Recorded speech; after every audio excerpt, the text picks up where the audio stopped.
Formula ఈ racing మీద ఆరోపణలు చేస్తూ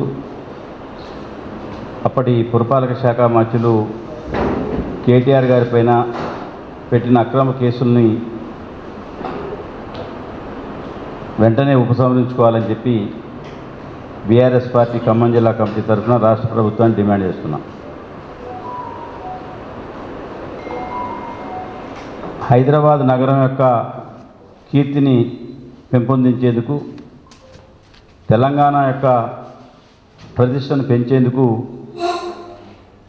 ఎన్నో మహానగరాలు పోటీ పడినా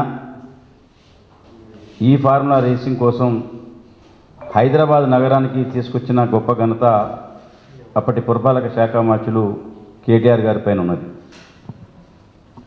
ఇవాళ కాంగ్రెస్ పార్టీ అనేక ప్రఖ్యాతిగాంచిన సంస్థలను తీసుకురావడంలో వైఫల్యం చెంది మసకబారుతున్న తమ యొక్క ప్రభుత్వ ప్రతిష్టని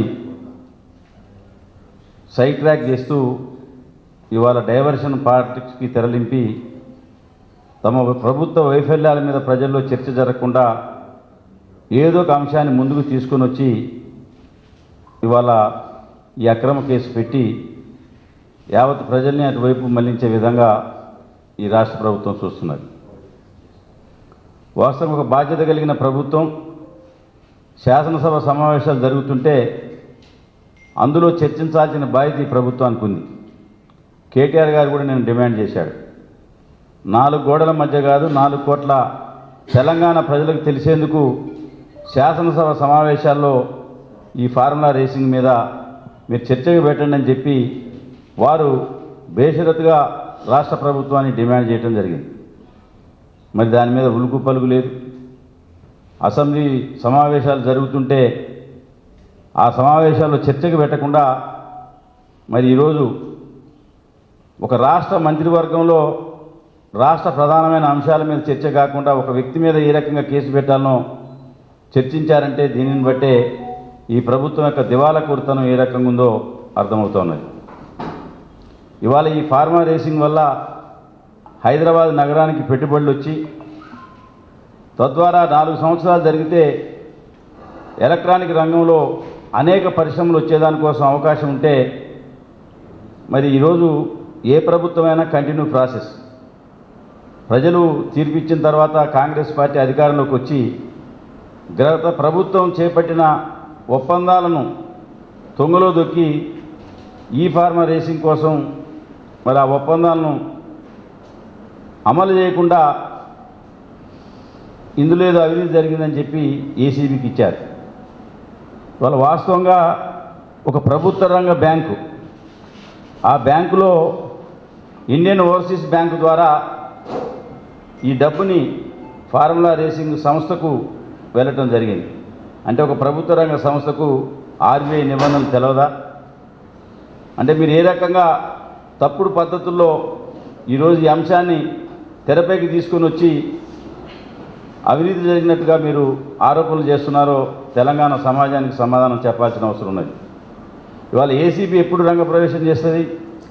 ఎప్పుడైతే ఆ డబ్బుని లంచంగా రూపంలో తీసుకున్నా వారి యొక్క సొంత ఖాతాలో జమ అయితే ఏసీబీ వస్తుంది తప్ప ఈరోజు ఫార్ములా రేసింగ్ నిర్వహణ సంస్థ మాకు ఈ డబ్బులు వచ్చినాయి, మిగతా డబ్బులు చెల్లించండి అని చెప్పి వాళ్ళు సమాధానం చెప్తే ఆ విషయాన్ని దాచిపెట్టి ఈరోజు ఏసీబీకి ఫైల్ పంపించడం జరిగింది.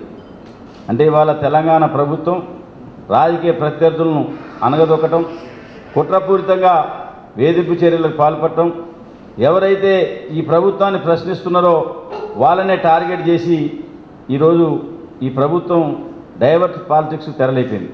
వాస్తవంగా ఈ ప్రభుత్వం ఈరోజు అనేక ప్రజా సమస్యల్ని పరిష్కరించలేక వైఫల్యం చెందింది.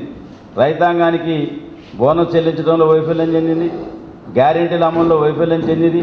ప్రభుత్వ పరిపాలన పట్ల ప్రజల్లో తీవ్రమైన వ్యతిరేకత వస్తున్న ఈ సందర్భంలో ప్రజల్ని పక్కదారులు పట్టించే దానికోసం, అంశాన్ని పక్కదారులు పట్టించేందుకు ఈ ఫార్ములా రేసింగ్ మీద, అవినీతి మీద తీసుకురావడం జరిగింది.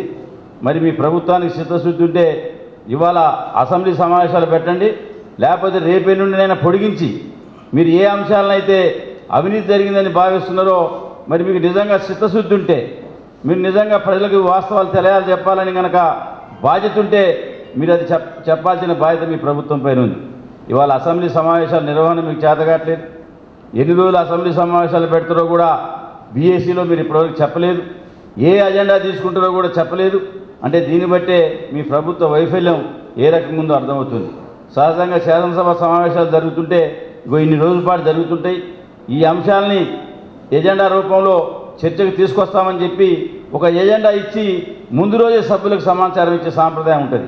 వాటన్నిటిని కూడా తొంగలోకి దొక్కి ఏ రోజుకి ఆ రోజు అప్పటికప్పుడు ఒక అంశాన్ని పెట్టడం, సభ్యులు ప్రిపేర్ కాకుండానే మరి చేసే పద్ధతిలో ఒక పక్క ఈరోజు అసెంబ్లీ సమావేశాల నిర్వహణ మీ వైఫల్యం కనపడుతుంది. పరిపాలనలో మీ చేతగాంతనం వైఫల్యం చెందుతుంది. ఇవాళ తిరిగి ఇట్లాంటి అక్రమ కేసులు పెట్టి మీరు దొడ్డిదారిన ఏదో ఇబ్బంది పెట్టాలని చూస్తున్నారు. తప్పనిసరిగా తెలంగాణ సమాజం మీ యొక్క చర్యలను ఖండిస్తుందని చెప్పి ఈ సందర్భంగా తెలియజేస్తూ ఇప్పటికైనా ప్రభుత్వం ఈ యొక్క అక్రమ కేసును వెంటనే ఎత్తివేయాలని చెప్పి డిమాండ్ చేస్తూ